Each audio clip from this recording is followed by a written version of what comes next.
ಸಮಾಧಿ ನಿರ್ಮಾಣ ಆಗಿರಲಿಲ್ಲ, ನಿರ್ಮಾಣ ಆಗಿದೆ. ಇವತ್ತು ಶಾಸ್ತ್ರೋಕ್ತವಾಗಿ ಇವತ್ತು ಅದನ್ನು ಪೂಜೆ ಮಾಡಿ ಲೋಕಾರ್ಪಣೆ ಮಾಡ್ತಕ್ಕಂಥ ಒಂದು ಕಾರ್ಯಕ್ರಮದಲ್ಲಿ ಬಿಜಾಪುರ ಮತ್ತು ಬಾಗಲಕೋಟೆ ಇಬ್ಬರು ಲೋಕಸಭಾ ಸದಸ್ಯರು, ಸ್ಥಳೀಯ ಸಚಿವರು ಮತ್ತು ಎಲ್ಲ ಶಾಸಕ ನಾಯಕರು ಭಾಗವಹಿಸ್ತಾರೆ. ಎಲ್ಲರೂ ಸೇರ್ಕೊಂಡು ಇದು ರಾಜಕೀಯ ವೇದಿಕೆ ಅಲ್ಲ, ಇದು ಧಾರ್ಮಿಕ ವೇದಿಕೆ. ಅದರಿಂದ ಇಲ್ಲಿ ರಾಜಕೀಯ ಯಾವುದೇ ಒಂದು ಮಾತನಾಡ್ತಕ್ಕಂಥದ್ದಾಗಲಿ ಚರ್ಚೆ ಮಾಡ್ತಕ್ಕಂಥದ್ದು ಸೂಕ್ತ ಅಲ್ಲ ಅಂತೇಳಿ ನಮಗೊಂದು ಅಭಿಪ್ರಾಯ ಇದೆ. ಎಲ್ಲಿಯಾದ್ರೂ ಅದೇ ಮಾತಲ್ಲ. ನಾವು DKC ಅವರು ನನಗೆ ಯಾರು ಬೆಂಬಲ ಬೇಡ, ಏನು ಬೇಡ, ಪಕ್ಷದ ನಿಷ್ಠಾವಂತ ಕಾರ್ಯಕರ್ತ ಅಂತ ಹೇಳಿದ್ದಾರೆ. ಈ ಕಡೆ ದಾವಣಗೆರೆ ಶಾಸಕರು ಶಿವಗಂಗಾ ಇದ್ದಾರೆ, ಹಾಗೆ ಆಗ್ತಾರೆ. ನೀವು ಅಡ್ರೆಸ್ ಪತ್ರ ಬರೆದ್ರೆ ಹೆಂಗೆ ಉತ್ತರ ಸಿಗ್ತದೆ? ಯಾರು ಹೇಳಿರ್ತಾರೆ ಅವ್ರನ್ನ ಕೇಳಬೇಕು. ಇಲ್ಲ ಅಂದ್ರೆ ಈಗ ಒಂದ್ ಕಡೆ ಅರ್ಧ ಏನು ಹಂಚಿಕೆ ಆಗಿತ್ತು, ಹಂಚಿಕೆ ಅವಧಿ ಮುಗೀತು ಅಂತ ಹೇಳಿ ಶುರುವಾಗಿದೆ. ಈ ಕಡೆ CM ಕುರ್ಚಿಗಾಗಿ ಕಿತ್ತಾಟ ಶುರುವಾಗಿದೆ.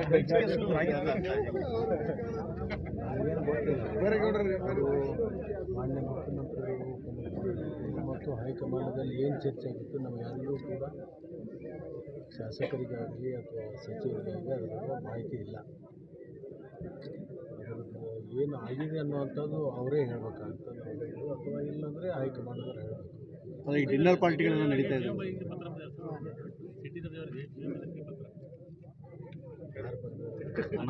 ನಾಮಧೇಯ ವ್ಯಕ್ತಿ ಅಂತ ಹೇಳ್ತಾರೆ ಅವರು. ಇದು ಬರ್ಸ್ಕೊಂಡು ಒಪ್ಕೊಂಡಿರ್ಬೇಕಷ್ಟೇ. ಅಲ್ಲ ಅಂದ್ರೆ ಇಲ್ಲಿ ಬಂದು ಕ್ಷಮಾಪಣೆ ಕೇಳಬೇಕು. ಮೊನ್ನೆ ಮಾತಾಡಿದ್ರು ವಿಷಯ ಕ್ಷಮೆ ಕೋರ್ಬೇಕು, ಇಲ್ಲಾಂದ್ರೆ ನಿಮಗೆ ಜೀವ ನಾಮಧೇಯ ಪತ್ರ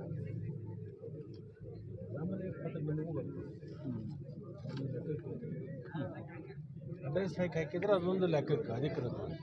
ನಾಮಧೇಯ ಅಂದರೆ ಅದು ಸುಳ್ಳುನೇ ಇರ್ಬೋದು, ನಿಜಾನೇ ಆಧಾರ ಏನದಕ್ಕೆ, ಯಾವುದೋ ಆಧಾರ ಇರುತ್ತೆ. ಅದ್ರ ಬಗ್ಗೆ ಚರ್ಚೆ ಮಾಡೋದು ಸರ್. ಗರ್ ವಾಪಸ್ ಯಾವಾಗ BJP ಬರೋದು ಯಾವಾಗ? ನಾನು ಒಂದು ಮನೆಯಲ್ಲೇ ಇದ್ದೀನಿ, ಮತ್ತೆ ಯಾವ ಗರ್ ವಾಪಸ್? ಯಾಕಂದ್ರೆ ಆಲ್ರೆಡಿ ಜಗದೀಶ್ ಶೆಟ್ಟರ್ ಅಲ್ಲಿ ಅವರೆಲ್ಲ ಹೋಗ್ತು. ಜಗದೀಶ್ ಶೆಟ್ಟರಿಗೆ ನನಗೆ ಯಾಕೆ ತಳ್ಕಾಗ್ತಿದ್ರಿ? ಅವ್ರದ್ದು ಬೇರೆ ನಮ್ಮದು ಆಲೋಚನೆ ಇಲ್ಲ ಸರ್. ಕಾರಣಕ್ಕೆ ಮಹಾರಾಷ್ಟ್ರ ಎಲೆಕ್ಷನಲ್ಲಿ ಆಕ್ಟಿವ್ ಆಗಲಿಲ್ಲ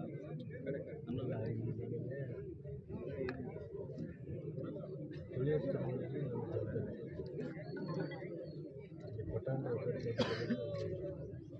ಅಭ್ಯರ್ಥಿಯನ್ನು ಗೆಲ್ಲಿಸಬೇಕು ಅಂತ ಹೇಳಿ ನಮ್ಮ ಪಕ್ಷದ ವರಿಷ್ಠರು ನನಗೆ ಒಂದು ಜವಾಬ್ದಾರಿ ಇಲ್ಲೂ ಕೆಲಸ ಮಾಡಿದ್ವಿ, ಯಶಸ್ವಿಯಾಗಿ ಗೆದ್ದಿದೆ. ಸರ್, ಸಂಪುಟ ವಿಸ್ತರಣೆ ಮಾಡ್ತಾರೆ ಅಂತ ಈ ಬಾರಿ ಅದು ನಿಮ್ಗೆ ಅವಕಾಶ ಸಿಗುತ್ತೆ? ಯಾವುದೂ ಕೂಡ ಗೊತ್ತಿಲ್ಲ. ಮುಖ್ಯಮಂತ್ರಿಗಳನ್ನೇ ಮುಖ್ಯಮಂತ್ರಿಗಳು ಹೈಕಮಾಂಡ್ ಅದನ್ನು ತೀರ್ಮಾನ ಮಾಡ್ತಾರೆ. ಸರ್, ಬೆಳಗಾವಿ ಕೊಟ್ಟರೆ ಅಂತ ಸಚಿವ ಸ್ಥಾನಕ್ಕೆ, ಯಾಕಂದ್ರೆ ಕಳೆದ ಬಾರಿನೇ ಕೊಡಬೇಕಿತ್ತು ಅಂತೇಳಿ ಅನೇಕ ಜನರು ಕೂಡ ಒತ್ತಾಯ ಮಾಡಿದ್ರು. ಈ ಬಾರಿ ಮತ್ತೆ ನಿಮಗೆ ಸಿಗುತ್ತೆ ಅನ್ನೋ ಕೂಡ ನಿರೀಕ್ಷೆ ಇತ್ತು. ಅನೇಕ ಬಾರಿ ಮಂತ್ರಿಯಾಗಿ ಕೆಲಸ ಮಾಡಿದ್ದೀನಿ. ನಾನೇನೀಗ ಕೊಟ್ಟರೆ ಅದರ ಜವಾಬ್ದಾರಿ ನಿರ್ವಹಿಸುವಂತಕ್ಕಂಥ ಸಾಮರ್ಥ್ಯ ಇದೆ.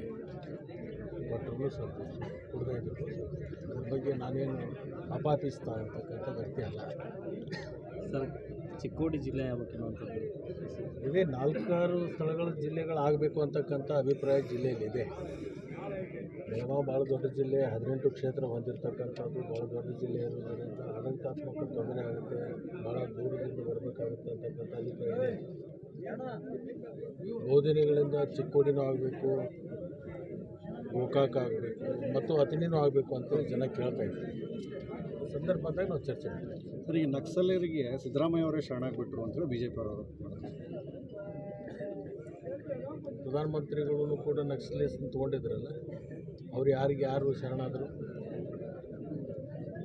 ಪ್ರಧಾನಮಂತ್ರಿಗಳು ಅಧ್ಯಕ್ಷತೆಯಲ್ಲಿ ಒಂದ್ಸಲ ಆಗಿತ್ತಲ್ಲ, ಅದಕ್ಕೇನು ಹೇಳ್ತಾರೆ? ವಿಶೇಷ ಪ್ಯಾಕೇಜ್ ಕೊಡಬಾರ್ದು, ಶಸ್ತ್ರಾಸ್ತ್ರಗಳೆಲ್ಲ ವಶಕ್ಕೆ ಕೊಡಬೇಕಿತ್ತು, ಕಾನೂನು ಪ್ರಕ್ರಿಯೆ ಮಾಡಿದ ನೇರವಾಗಿ ಒಂದು ಒಳ್ಳೆಯ ಬೆಳವಣಿಗೆ.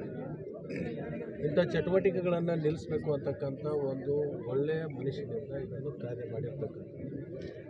ಅವ್ರ ಶಸ್ತ್ರಾಸ್ತ್ರಗಳೆಲ್ಲಿದ್ದಾವೆ, ಅವ್ರ ಬಟ್ಟೆಗಳೆಲ್ಲಿದ್ದಾವೆ, ಅವ್ರ ಚಪ್ಪಲಿಗಳೆಲ್ಲಿದ್ದಾವೆ ಅಂತ ಕೇಳಿದ್ರೆ ಅದ್ರ ಮುಂದೆ ಇಲಾಖೆ ಇರುತ್ತೆ, ಇಲಾಖೆ ತನಿಖೆ ಮಾಡ್ತಾರೆ. ಅಂಥವು ಯಾವುದರ ಇದ್ದರೆ ಅದನ್ನು ವಶಪಡಿಸ್ಕೊಳ್ತಕ್ಕಂಥ ಇಲಾಖೆ ಕೆಲಸ ಮಾಡ್ತಾರೆ. ಮುಖ್ಯಮಂತ್ರಿ ಕೆಲಸ ಅಲ್ಲ.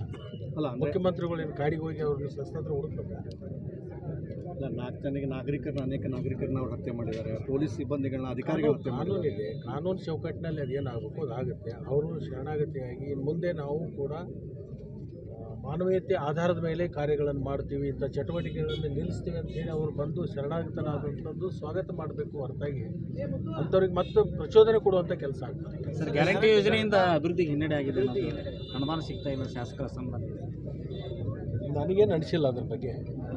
ಇನ್ನೂ ಕೊಟ್ಟಿದ್ದಾರೆ, ನಮಗೂ ಕೊಟ್ಟಿದ್ದಾರೆ, ಅನೇಕ ಕ್ಷೇತ್ರಗಳಿಗೆ ಕೊಟ್ಟಿದ್ದಾರೆ. ಯಾವ ಕ್ಷೇತ್ರಗಳಲ್ಲಿ ನಿಂತಿಲ್ಲ. ಈ ಜಿಲ್ಲಾ ಪಂಚಾಯತಿ, ತಾಲೂಕು ಪಂಚಾಯತ್ ರಸ್ತೆಗಳಿಗೆ ಈಗಾಗಲೇ ಅನೇಕ ಕಡೆ ಕಾರ್ಯಗಳನ್ನು ಮಾಡಲಿಕ್ಕೆ ಅನುಮತಿ ಕೊಡುವಂಥ ಒಂದು ಹಂತದಲ್ಲಿದೆ.